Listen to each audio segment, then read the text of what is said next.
बांग्लादेश में ऐसा घटना घट रही है।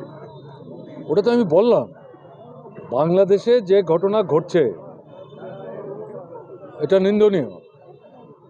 এই যে সংখ্যালঘুদের বিরুদ্ধে যে আক্রমণটা হচ্ছে, এটা সরকারের দুর্বলতা এবং ব্যর্থতা, সন্দেহের কোনো কারণ নেই বাংলাদেশে।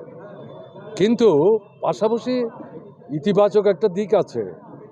সেখানকার যারা সংখ্যাগুরু, অর্থাৎ মুসলমান অংশের জনগণ, তাদের মধ্যেকার যারা গণতান্ত্রিক দৃষ্টিভঙ্গি সম্পন্ন, ধর্ম নিরপেক্ষ ভাবনা নিয়ে যারা চলেন, তারা এটা প্রতিবাদ করছেন, কোনো কোনো জায়গায় প্রতিরোধ করছেন এবং সংখ্যালঘুদের নিরাপত্তা দেওয়ার জন্যে তারা দিবারাত্র কোনো কোনো ক্ষেত্রে প্রহরীর ভূমিকা নিচ্ছেন।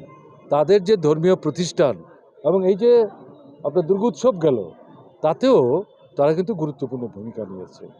আমাদের দেশে আমরা যেটা লক্ষ্য করছি যে উদ্দেশ্যমূলকভাবে কিছু কিছু সংগঠন তারা সংখ্যালঘুদের বিরুদ্ধে আক্রমণ হচ্ছে এটা নিন্দা করছেন, এবং এটা কিন্তু শুধু হিন্দু সংখ্যালঘুরা আক্রান্ত হচ্ছেন না, হিন্দু সংখ্যালঘু এবং অহিন্দু অমুসলিম সংখ্যালঘু কিন্তু বাংলাদেশে আছে, তারাও আক্রান্ত হচ্ছেন, এটা কিন্তু বলছে না।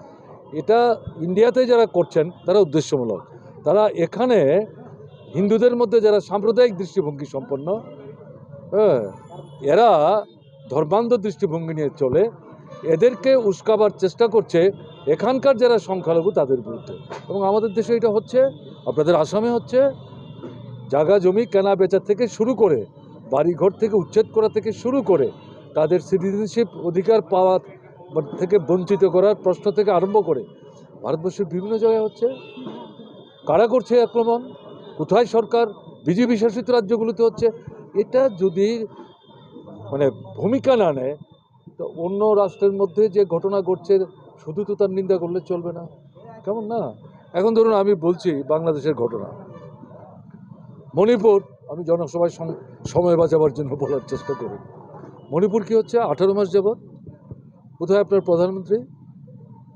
এখানে সংখ্যাগুরু আছেন, এটা ট্রাইবেল আর এটা নন ট্রাইবেল, একটা ছোট্ট রাজ্য, দীর্ঘদিন যাবৎ বসবাস করছেন, কয়েকশো মানুষ খুন হয়ে গেছেন, ৬২,০০০ মানুষ বাড়িঘর ছাড়া হয়েছেন, আসামও কেউ কেউ এসে তারা আশ্রয় নিতে বাধ্য হয়েছেন।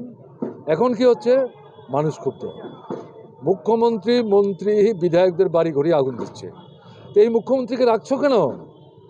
প্রধানমন্ত্রী এবং স্বরাষ্ট্রমন্ত্রী, ওখানে তো সংখ্যালঘুরা আক্রান্ত হচ্ছে, তাহলে এই জায়গায় তুমি কার্যকরী ভূমিকা নিচ্ছ না কেন? প্রধানমন্ত্রী 18 মাসে একবার তিনি আসবার সুযোগ পেলে না, এখন ভোটের পরে সারা পৃথিবী ঘুরে বেড়াচ্ছ, মণিপুর ভারতবর্ষের মধ্যে না?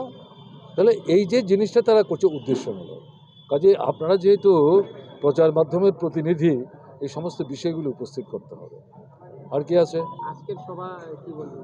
দারুণ সভা। আপনাদের কি মনে হচ্ছে সিপিআইএম শেষ হয়ে যায়নি? তো সিপিআইএমকে শেষ করা যাবে না। তার একটা আদর্শ আছে, তার একটা দৃষ্টিভঙ্গি আছে, তার একটা কর্মসূচি আছে, যেটা আমি উল্লেখ করার চেষ্টা করলাম। কেমন? এই লক্ষ্য যতক্ষণ পর্যন্ত পূরণ না হচ্ছে লড়াই চলবে, এবং এছাড়া মানুষের অস্তিত্ব রক্ষা করে মানুষের সম্মান নিয়ে, মর্যাদা নিয়ে বেঁচে থাকা সম্ভব হবে। ফলে না কংগ্রেস, না বিজেপি, না অন্য কোনো রাজনৈতিক দল লাল ঝান্ডার লড়াই কিন্তু তাদেরকে পথ দেখাতে পারবে। কাজে আজকের সভাটা এখানকার জন্যই শুধু এটা দৃষ্টান্তমূলক না, গোটা আসামের জন্য আমার তো মনে হয় এটা একটা দিশা দেবে। আগামী পঞ্চায়েতে কিরকম ফলাফল আপনাদের? তা তো বলতে পারছি না, আমি তো আসামের পার্টির নেতৃত্বের সঙ্গে পরামর্শ করি, কথাবার্তা বলি, তারা ডাকেন, মাঝে মাঝে জিজ্ঞাসা করেন, কিন্তু এই পঞ্চায়েত নির্বাচনের জন্য কোথায় কী প্রস্তুতি সেটা তো আমার জানা নেই। কাজে এটা ভালো বলতে পারবেন সুপ্রকাশ তালুকদার। আর একটু অপেক্ষা করুন, আগে তো ভোটের তারিখ ঘোষণা হোক, তারপরে জিজ্ঞাসা করলে ভালো হবে, তাই না? ঠিক আছে।